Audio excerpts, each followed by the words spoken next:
Tanggal 25 Mei 2019, saya rencana awalnya itu ke Istana Gyeongbok, tapi harus ganti bus dulu di dekat Ehwa Women University, Universitas Ehwa.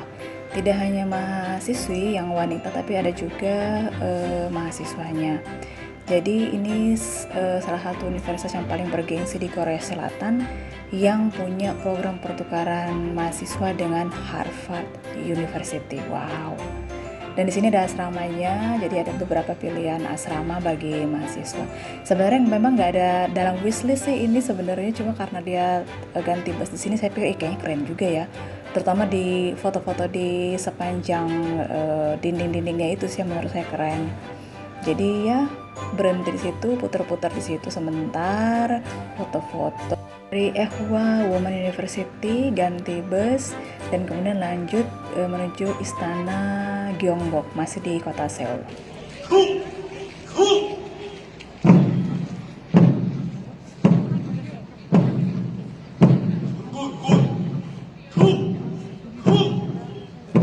지금 보신 장면은 휴목문이 문장의 균형을 잡고 신호기의 움직임에 맞춰 이동 대형으로 배치되는 모습입니다.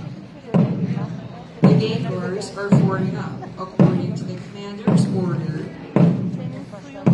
听从守门将的指令，军士们调整到岗位上。 주목은 가이드를 타면 스몬소 도고레니 従って整列しています。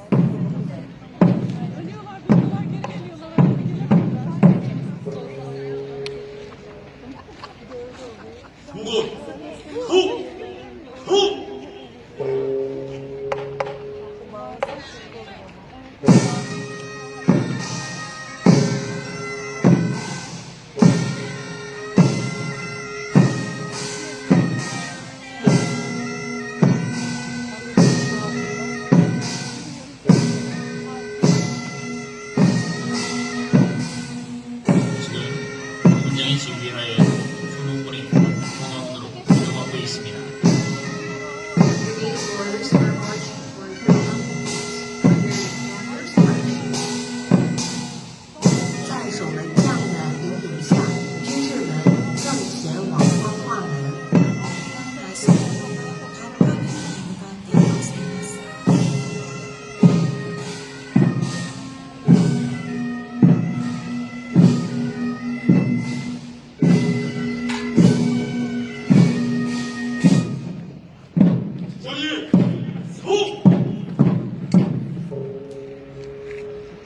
다음은 당직 수문장과 부대 수문장의 근무 교관이는 큰 북을 치겠습니다.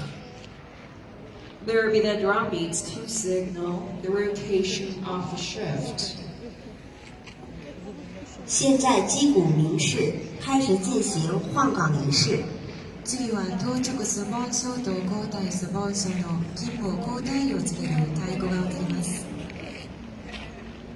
대부, 성, 터.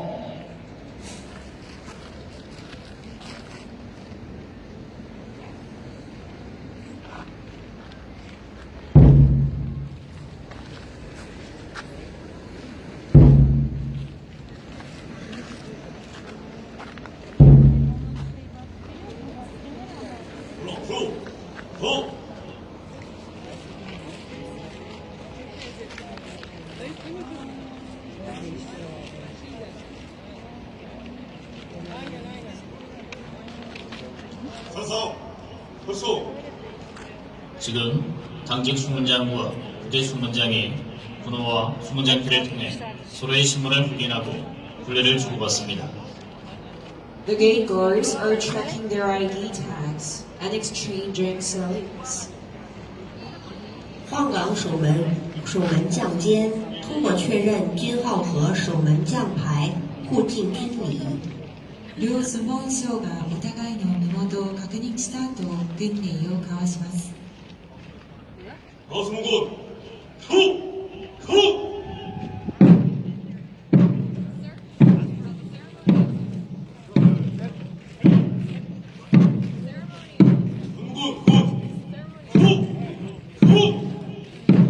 조선시대 수문장은 몽골문 또는 조선 국내 지키는 최고 책임자로서 왕실의 안녕은 물론 국가의 안위를 수호해온 중요한 직책입니다.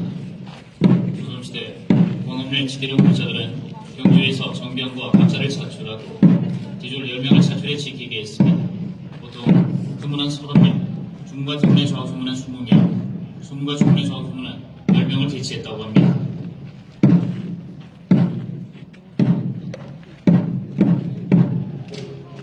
공고 덕 좌문 점거하여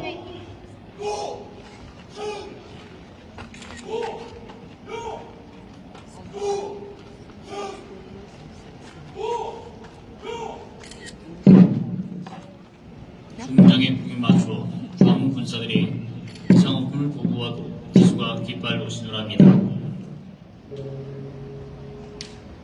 우문 점거하여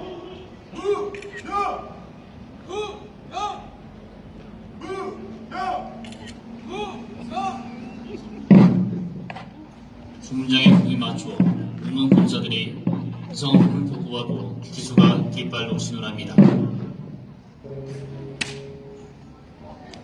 불러 덕 를 마친 교대 주문장은 광문의 이상 유무와 교대 상태를 확인하기 위해 광화문으로 이동하고 근무를 마친 당직 주문장은 뒤장을 위해 광화문 안쪽으로 이동하고 있습니다. After exchanging salutes, the gate guards and duty will be stationed at Column 8 for inspection, and the off-duty gate guards will be heading back to the square. 换岗守门军调至到光华门外侧，结束执勤的守门军正移往光华门内侧。訓練を済ませた交代スマーショーは仲間や交代の状態を確認するため看板に移動し、勤務を終えた到着スマーショーは退場するため看板の内側移動します。 전원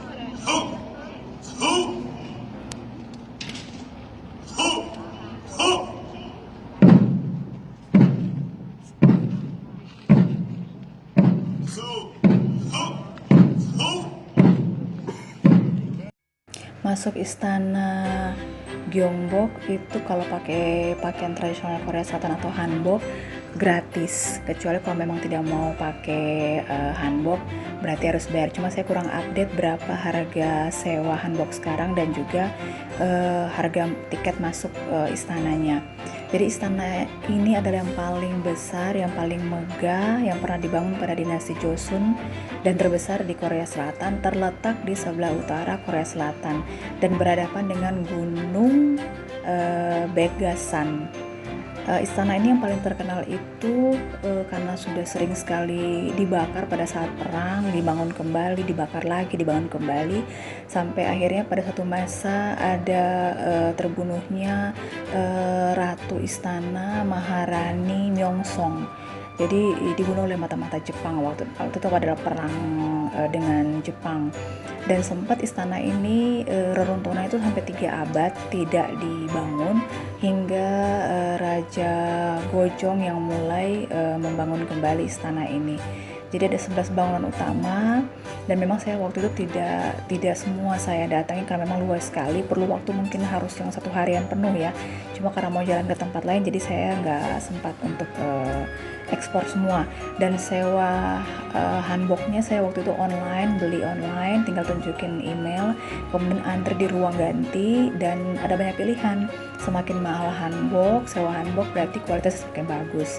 Jadi banyak sekali waktu itu turis yang foto-foto dan buat video di dalamnya karena memang tempatnya bagus juga sih untuk foto dan buat video, dan hanboknya juga bagus-bagus. Tapi yang paling saya ingat sekali itu yang lucunya ada ajema-ajema tuh, sampai ada 2 ajema yang berbeda waktu tuh sempat manggil saya, katanya ini hanboknya agak terbuka di bagian belakang, jadi cuma kayak di antara resleting atau apa waktu saya lupa, jadi dia bantu untuk direkatkan. Dia bilang nggak bagus kalau kelihatannya kalau terbuka, jadi dibantu sama ajema-ajema. Entahlah cara jalan saya seperti apa, yang pasti sih tetap pakai ini ya, pakai sepatu cat sih, nggak pakai yang sepatu tradisional Koreanya gitu, buat nyaman aja karena ini luas sekali dan ada tangga-tangganya juga, jadi buat enak aja tuh buat jalan. Kemudian ada demo di situ dekat Patung Sejong, nggak terlalu jauh dari istana, sehingga ada pengalihan arus lalu lintas. Jadi saya bingung nih, akhirnya jalan kaki di sekitarnya. Kalau ada objek foto yang menarik di foto. Ya, Raja Sejong itu pada zaman dinasti Joseon. Pokoknya demonstrasinya cukup lama. Kita melanjutkan jalan kaki ke Jokiesa Temple. Ini adalah salah satu kuil bagi umat Buddha yang saat itu masih ada aura-aura atau vibes-nya ulang tahun Buddha. Jadi mereka ada festival lampion. Nah, lampion ini terbuat dari hanji atau kertas tipis yang warna-warni. Jadi digantung di sekitar kuil Jokiesa. Masuk kuil ini gratis tentu saja. Jadi jalan kaki sih dari istana Gyeongbok kemudian ke patung Raja Sejong, dan karena ada peralihan arus lalu lintas makanya saya nggak naik bus karena rutenya entah lewat mana gitu, jadi akhirnya jalan kaki aja. Kemudian masuk ke kuil ini, yang beragama non Buddha juga boleh masuk, yang penting ya kita nggak bikin keributan karena memang saat itu ada yang sembahyang juga di dalam kuilnya. Jadi yang serunya itu melihat lampionnya warna-warni. Nah, kenapa saya ambil tripnya sesudah ulang tahun Buddha? Karena memang tiket pesawatnya mahal sekali ke Korea Selatan. Jadi saya pikir, aduh mahal banget.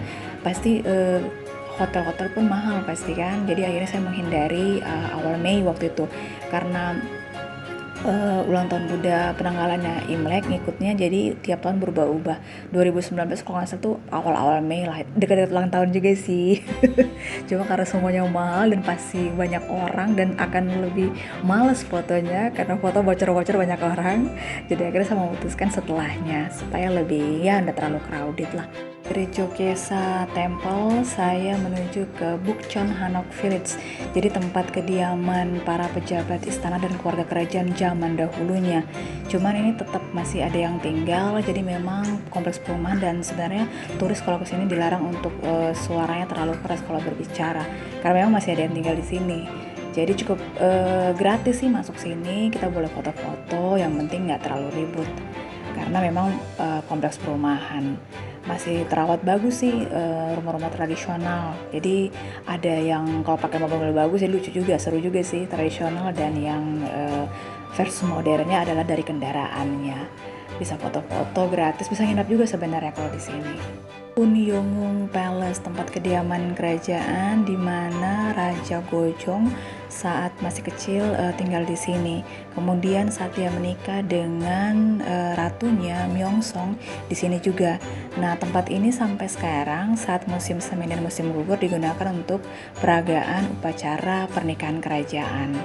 Jadi bisa masuk ke sini, waktu itu gratis sih sebenarnya. Saya tuh sebenarnya salah naik bus sampai akhirnya kok bisa masuk ke sini. Ya udah sekalian eksplor ke dalam dan foto-foto sebentar. Oke, that's it. Thank you for watching.